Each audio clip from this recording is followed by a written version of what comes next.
아멘. 귀한 찬양 감사를 드립니다. 서두에 시작하면서 시 한 편을 좀 읽어 드리려고 합니다. 다 잘 아시는 시인데 도종환 시인의 담쟁이라는 시입니다. 잠깐 들어보시면 좋겠습니다. 저것은 벽, 어쩔 수 없는 벽이라고 우리가 느낄 때 그때 담쟁이는 말없이 그 벽을 오른다. 물 한 방울 없고 씨앗 한 톨 살아남을 수 없는 저것은 절망의 벽이라고 말할 때 담쟁이는 서두르지 않고 앞으로 나아간다. 저것은 넘을 수 없는 벽이라고 고개를 떨구고 있을 때 담쟁이 잎 하나는 담쟁이 잎 수천 개를 이끌고 결국 그 벽을 넘는다. 낙심의 벽 앞에서 또 절망의 벽 앞에서 담쟁이의 신앙으로 살아가기를 소망하는 마음을 담아서 처음 서두에 제가 이 시를 읽어드렸습니다. 조금씩이지만 마침내 이기게 하실 하나님을 믿고 가족들을 이끌고 결국에는 세상의 벽을 넘어 가나안의 기쁨을 누리는 그런 담쟁이 하나의 신앙인이 우리 모두가 되시기를 주님의 이름으로 축원합니다. 신명기는 이스라엘 백성들이 출애굽한 지 40년째 되던 해에 요단강가의 모압 평지에서 모세가 외쳤던 설교입니다. 곧 이 이스라엘 출애굽 2세대들이 가나안 땅에 들어가서 살 그 상황 가운데 120세 된 모세가 죽기 직전에 힘있게 외치면서 했던 설교가 신명기 말씀이라는 것이죠. 하나님이 40년 전에 출애굽기 3장 18절의 말씀을 보니까 내가 내려가서 그들을 애굽인의 손에서 건져내고 그들을 그 땅에서 인도하여 아름답고 광대한 땅 젖과 꿀이 흐르는 땅에 데려가려 하노라 말씀하시죠. 하나님께서 얼마나 이 땅이 좋았는지 직접 젖과 꿀이 흐르는 땅이라고 설명하고 있다는 것이죠. 40년 동안 광야 생활을 통해서 하나님은 이스라엘 백성들이 가나안 땅에 들어가서 생활할 수 있도록 철저하게 하나님께서 훈련을 시키셨습니다. 이제 40년의 훈련이 다 마치고 난 후에 가나안 땅을 주시겠다고 하시는데 1절의 말씀을 보니까 이 가나안 땅이 그냥 아무도 임자가 없는 무주공산이 아니라 아주 이스라엘 백성들보다도 더 수가 많고 힘이 센 7족속이 이미 자리를 잡고 있는 땅이라고 설명을 하고 있다는 것이죠. 그래서 백성들이 두려워하자 오늘 7장 17절 그리고 18절 상반절에서 말씀합니다. 내가 혹시 심중에 이르기를 이 민족들이 나보다 많으니 내가 어찌 그를 쫓아낼 수 있으리요 하리라마는 그들을 두려워하지 말라. 거듭해서 말씀하십니다. 그들을 물리치고 내가 이 땅을 너희에게 주겠다라는 것입니다. 그리고 2절 하반절의 말씀을 보니까 그때 너는 그들을 진멸할 것이라 불쌍히 여기지도 말 것이니라 라고 말씀하죠. 의문점이 생깁니다. 질문이 생깁니다. 아니 굳이 그렇게 진멸할 필요가 있나? 좀 비효율적인 게 아닌가? 종으로 삼으면 훨씬 더 유익이 될 텐데 라는 생각을 갖게 될 텐데 아니었습니다. 하나님께서는 아브라함 때부터 700년 동안 참고 기다리셨다. 그들이 우상을 버리고 죄에서 벗어나서 하나님께 온전히 나아오기를 무려 700년을 기다렸지만 결국 하나님을 무시한 그 가나안 땅의 족속들 그들을 징계하시기로 결정하셨다는 것입니다. 그런데 하나님이 이상한 말씀을 하세요. 오늘 22절 상반절의 말씀입니다. 내 하나님 여호와께서 이 민족들을 내 앞에서 조금씩 쫓아내시리니. 자, 하나님이 가나안 족속들을 징계하시는데 조금씩 쫓아내신다라고 말씀합니다. 아니 한꺼번에 확 처리해주면 얼마나 좋겠습니까? 근데 조금씩이라고 말씀하고 있다는 것이죠. 조금씩 제거하시고 남겨두시겠다는 것입니다. 답답한 일이죠. 도대체 이유가 뭘까? 22절 하반절에 말씀하십니다. 들짐승이 번성하여 너를 해할까 하노라. 이게 무슨 뜻이냐면 전쟁이 단기간에 끝이 나면 쌍방에 다 피해가 간다는 것입니다. 그리고 가나안 땅은 황폐해질 것이고 그리고 가나안 족속이 물러간 그 땅에 이스라엘 백성들이 빠르게 정착하지 못하면 들짐승이 번성하게 될 것이고 피해를 입게 돼서 결국 그 가나안 땅이 젖과 꿀이 흐르는 땅이 되지 않는다는 것입니다.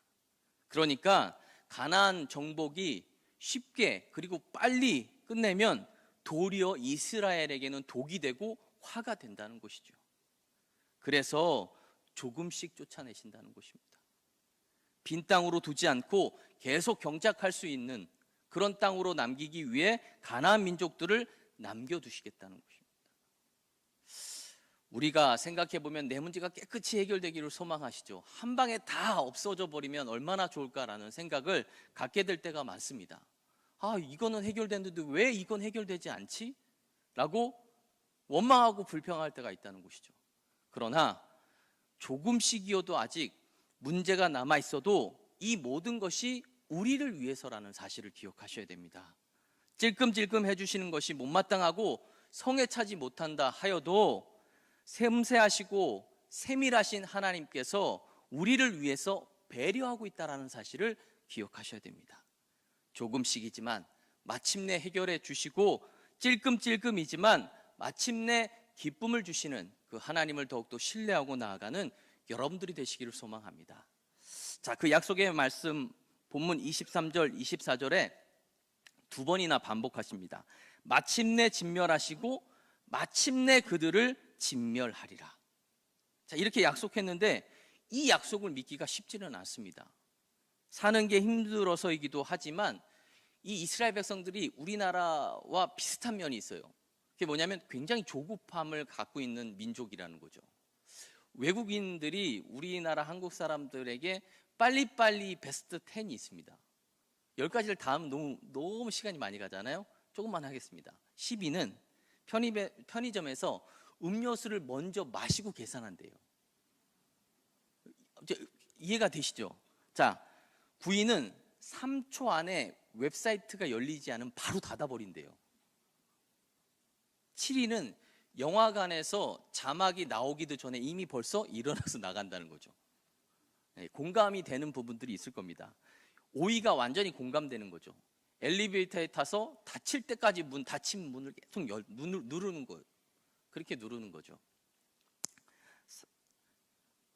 3위는 넘어가겠습니다. 좀 지저분해가지고. 2위는 정류장에 버스가 들어오면서부터 달린다는 거예요. 공감을 못 하시네요. 자, 1위입니다. 1위는 자판기에 컵이 나오기도 전에 손을 먼저 탁 넣는데 얼마나 급한지 그냥 손을 먼저 얹는 거죠. 네, 우리가 이렇습니다. 그래서 조금씩 쫓아내신다는 하나님의 말씀이 불만스럽고 부족한 부분들로 다가오는 것이죠. 조금씩이어도 마침내 이기게 하시고 마침내 가나안을 차지게 하시게 하시는 하나님의 말씀을 굳게 믿고 나아가는 여러분들이 되시기를 간절히 소망합니다. 자, 조금씩 쫓아내시면서 가나안 민족들을 남겨주시는 이유를 한 가지 더 이야기합니다. 사사기 3장 2절 그리고 3절의 말씀입니다. 이스라엘 자손의 세대 중에 아직 전쟁을 알지 못하는 자들에게 그것을 가르쳐 알게 하려 하사 남겨두신 이방 민족들은 블레셋의 5 군주들과 가나안 족속과 시돈 족속과 히위 족속이라. 지금 전쟁을 경험하지 않았던 출애굽 2세대들에게 전쟁이 무엇인지를 가르쳐서 알게 하려고 가나안 민족들을 남겨두신다라고 말씀하고 있습니다. 전쟁의 기술을 알려준다는 게 뭘까요? 무기에 대해서 알려주려고 하는 걸까요? 전략을 알려주려고 하는 걸까요? 아닙니다. 하나님께서 가나안 민족들과의 전쟁에 참가했던 이 출애굽 2세대들에게 전쟁의 승패는 하나님께 달려있다라는 사실을 알려주게 하기 위해서라는 것이죠. 그때 당시에 가나안 민족들은 원래 이스라엘보다도 더 좋은 무기와 탄탄한 조직을 가지고 있었습니다. 더 많은 군사를 가지고 있었다는 것이죠. 그래서 이스라엘 백성들이 싸워야 승리할 수 있는 조건이 하나도 없었다는 것입니다. 때문에 그들과의 전쟁에서 이기는 비결은 오직 하나님을 의지하는 거였습니다. 그들의 힘만으로는 그들이 도저히 쫓아낼 수 없는 그 상황 가운데 하나님을 의지하고 하나님을 바라보면 하나님께서 이스라엘 백성들에게 승리를 준다라는 사실을 다시 한번 깨닫게 하기 위해서 가나안 족속들을 남겨두셨다는 것이죠. 그러니까 이스라엘 백성들이 가장 먼저 해야 할 일은 하나님을 바라보는 것이었습니다. 하나님을 따르는 것이었습니다. 그래야만 가나안 땅의 수많은 민족들을 쫓아낼 수 있었다는 것이죠. 하나님만 의지하고 하나님만 따를 때 가능한 일이라는 사실을 다시 한번 깨닫게 하기 위한 하나님의 뜻이었다는 것입니다. 이것을 알게 하려고 조금씩 쫓아내시면서 가나안 민족들을 남겨두셨다는 것입니다. 사무엘상 17장 47절에서 말씀합니다. 여호와의 구원하심이 칼과 창에 있지 아니함이 무리에게 알게 하리라. 전쟁은 여호와께 속한 것인즉 그가 너희를 우리 손에 넘기시리라. 아멘. 하나님께서 가나안 민족들을 남겨 전쟁을 경험하게 하시기 위한 하나님의 뜻이었다는 것입니다. 또한 사사기 3장 4절에서 말씀하십니다.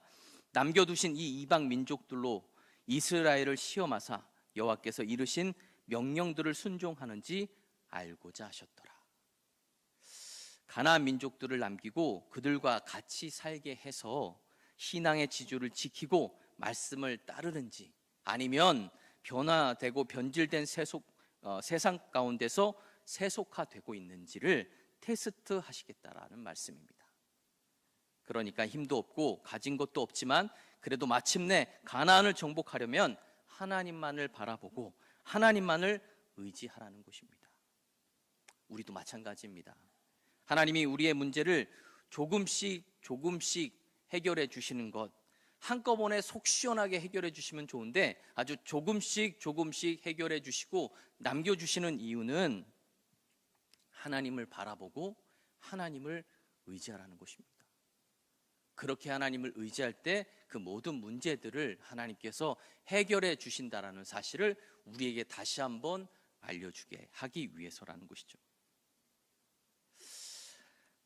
하나님께서 우리를 본인을 바라보게 하기 위한 하나의 도구로 오늘 이 말씀을 통해 조금씩 그리고 마침내 하나님께서 해결해 주시는 분이심을 우리에게 다시 한번 깨닫게 해주시는 그 하나님을 더욱더 의지하며 나가는 여러분들이 되기를 소망합니다.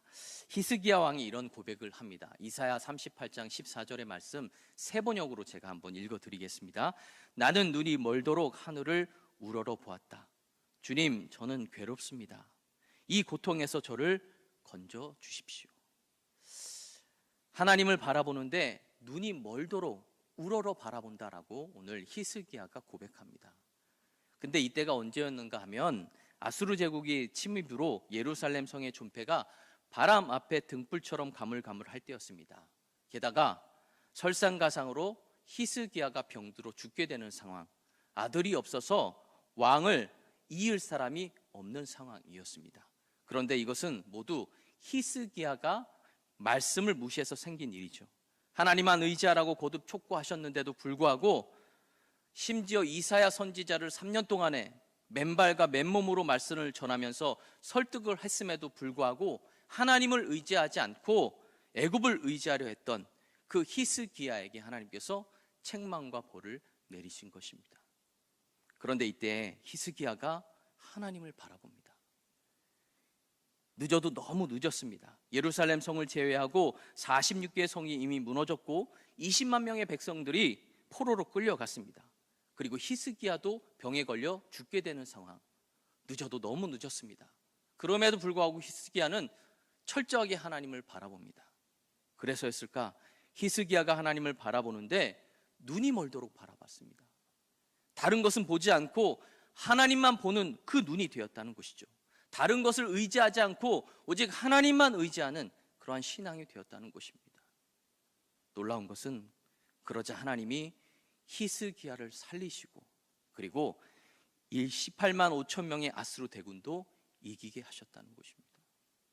믿는 사람의 싸움의 기술, 신앙인의 승리의 기술은 바로 이것입니다. 눈이 멀도록 하나님을 바라보고 의지하는 것, 하나님만 바라보는 일에 방해되는 것을 차단하는 것, 하나님께 눈먼 신앙인이 되는 것, 이것이 바로 하나님이 우리에게 원하시는 신앙인의 모습이라는 것입니다.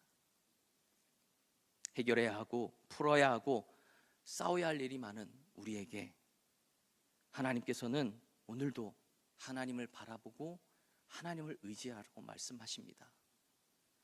너무 답답해서 빨리 이 문제들이 해결됐으면 하는 그 간절한 마음을 가지고 하나님 앞에 나와 기도하는데 하나님은 여전히 조금씩 그 문제 하나하나를 풀어주신다는 것이죠.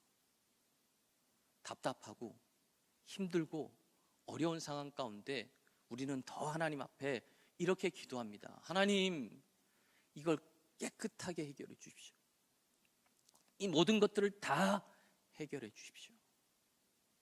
그럼에도 불구하고 하나님은 조금씩 남겨두신다는 겁니다.